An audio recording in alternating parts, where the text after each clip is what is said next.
નમસ્કાર. દિવસભરના તાજા સમાચારોમાં તમારું સ્વાગત છે. તમારી સાથે હું છું પિનલગીરી ગોસ્વામી.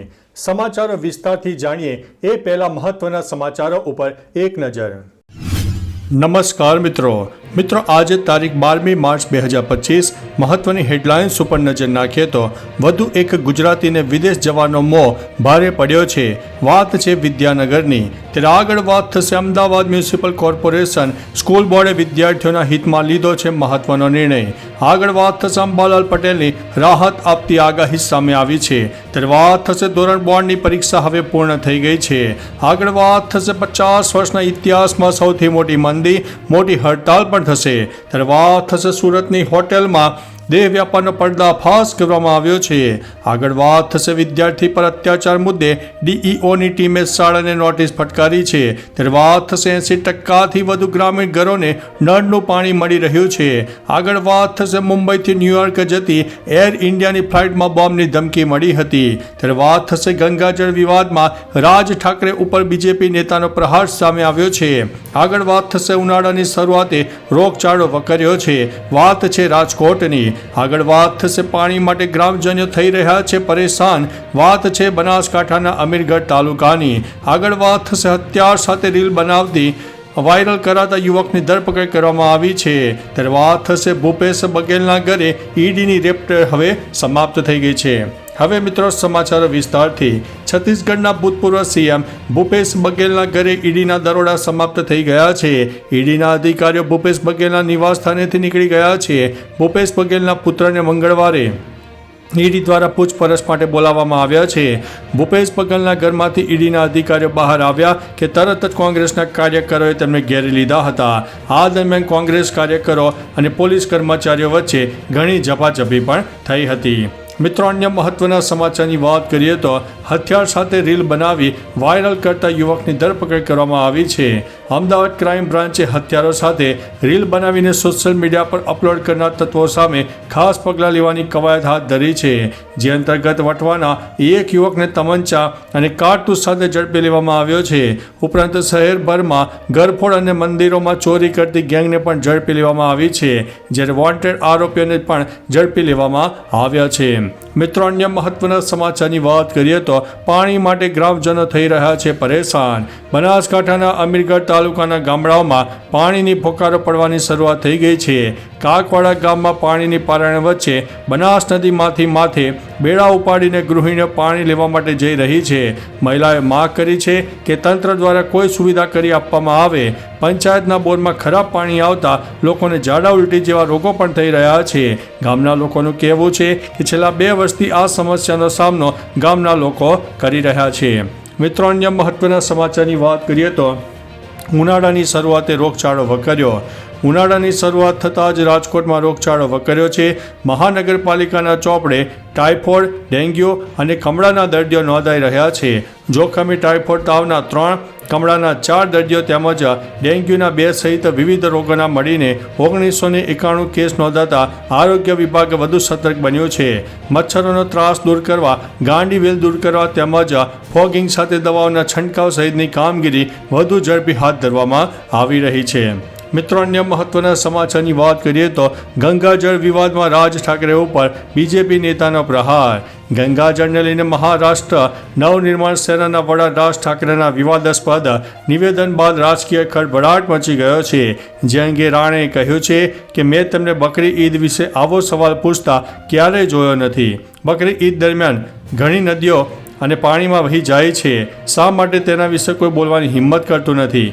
હિન્દુ ધર્મ વિશે જ બધા પ્રશ્નો શા માટે પૂછવામાં આવે છે?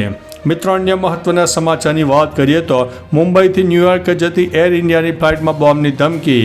એર ઇન્ડિયાએ એક નિવેદનમાં જણાવ્યું હતું કે 10 March 2025 Mumbai New York flight AI 119માં સંભવિત સુરક્ષા ખતરો જોવા મળ્યો હતો. જરૂરી પ્રોટોકોલનું પાલન કર્યા બાદ વિમાનમાં સવાર તમામ લોકોની સુરક્ષા હિતમાં વિમાનને પરત મુંબઈ લઈ જવામાં આવ્યું હતું. એક સૂત્રએ જણાવ્યું છે કે બોઈંગ 777-300 ER એરક્રાફ્ટમાં 19 ક્રૂ મેમ્બર સહિત 322 લોકો સવાર હતા. મિત્રો, અન્ય મહત્વના સમાચારની વાત કરીએ તો 80%થી વધુ ગ્રામીણ ઘરોને નળનું પાણી મળી રહ્યું છે. જલ જીવન મિશનને લઈને કેન્દ્રીય જળશક્તિ મંત્રી સી.આર. પાટીલે રાજ્યસભાના એક પૂરક પ્રશ્નના જવાબમાં આંકડા રજૂ કર્યા છે. સી.આર. પાટીલે જણાવ્યું હતું કે જલ જીવન મિશન અંતર્ગત 80%થી વધુ ગ્રામીણ ઘરોને નળનું પાણી મળી રહ્યું છે. 2019માં ફક્ત 16% ગ્રામીણ ઘરોમાં નળના પાણીના જોડાણો હતા, જે હવે 80% સુધી પહોંચી ગયા છે. મિત્રો, અન્ય મહત્વના સમાચારની વાત કરીએ તો વિદ્યાર્થી પર અત્યાચાર મુદ્દે ડીઈઓની ટીમે શાળાને નોટિસ ફટકારી છે. અમદાવાદમાં ધંધુકામાં આવેલા પચ્છમ છાત્રાલયમાં સગીર વિદ્યાર્થી સાથે સહવિદ્યાર્થીઓએ અમાનવીય વર્તન કર્યું હતું. આ મામલે શિક્ષણ વિભાગને ફરિયાદ થતાં ડીઈઓની ટીમ છાત્રાલયની મુલાકાતે પહોંચી અને તપાસ હાથ ધરી છે. અમદાવાદ ગ્રામ્ય ડીઈઓએ સંચાલક અને આચાર્યની રૂબરૂ પૂછપરછ કરી હતી અને નિવેદનો પણ લીધા હતા. ડીઈઓ ગ્રામ્યએ શાળા સંચાલકોને કારણદર્શક નોટિસ પણ ફટકારી છે. મિત્રો, અન્ય મહત્વના સમાચારની વાત કરીએ તો સુરતની હોટેલમાં દેહ વ્યાપારનો પર્દાફાશ થયો છે. સુરતના રાંદેર ઉગત રોડ પર હોટેલમાં ચાલતા દેહ વ્યાપારનો પર્દાફાશ થયો છે. દેહ વ્યાપારના ધંધા પર એન્ટી હ્યુમન ટ્રાફિકિંગ યુનિટે દરોડો પાડ્યો હતો. દરોડા દરમિયાન હોટલમાંથી 6 થાઇલેન્ડની મહિલાઓ સહિત 3 ગ્રાહકોની ધરપકડ કરવામાં આવી છે. સામે આવેલી માહિતી અનુસાર તમામ થાઈ ગર્લ બિઝનેસ વિઝા પર ઇન્ડિયા આવી હતી અને આ હોટલમાં રોકાયા હોવાની વિગતો મળી રહી છે. પોલીસે 7 ભારતીય મહિલાઓને મુક્ત કરાવી હતી. મિત્રો, અન્ય મહત્વના સમાચારની વાત કરીએ તો 50 વર્ષના ઇતિહાસમાં સૌથી મોટી મંદી, મોટી હડતાળ પણ થશે. સુરતના હીરા ઉદ્યોગમાં 50 વર્ષના ઇતિહાસમાં સૌથી મોટી મંદીનો માહોલ જોવા મળ્યો છે, જેને લઈને 17 લાખ રત્ન કલાકારોના માથે સંકટ છે. હવે સુરતમાં રત્ન કલાકારોએ હડતાલની ચીમકી ઉચ્ચારી છે. તેઓએ સરકાર સહાય કરે તેવી માંગ કરી છે. ઘણા રત્ન કલાકારોએ સુરત જિલ્લા કલેક્ટર કચેરીએ વિરોધ કર્યો હતો. તેઓએ સરકાર સમક્ષ માંગ પૂરી નહીં કરે તો 30 માર્ચે હડતાલ કરશે તેવી પણ ચીમકી ઉચ્ચારી છે. મિત્રો, અન્ય મહત્વના સમાચારની વાત કરીએ તો ધોરણ 10 બોર્ડની પરીક્ષા પૂર્ણ થઈ. 27 ફેબ્રુઆરીથી શરૂ થયેલી ગુજરાત બોર્ડની ધોરણ 10ની પરીક્ષા પૂર્ણ થઈ ગઈ છે. સંસ્કૃતનું છેલ્લું પેપર હતું, જેની સાથે પરીક્ષાની પૂર્ણાહુતિ થઈ છે.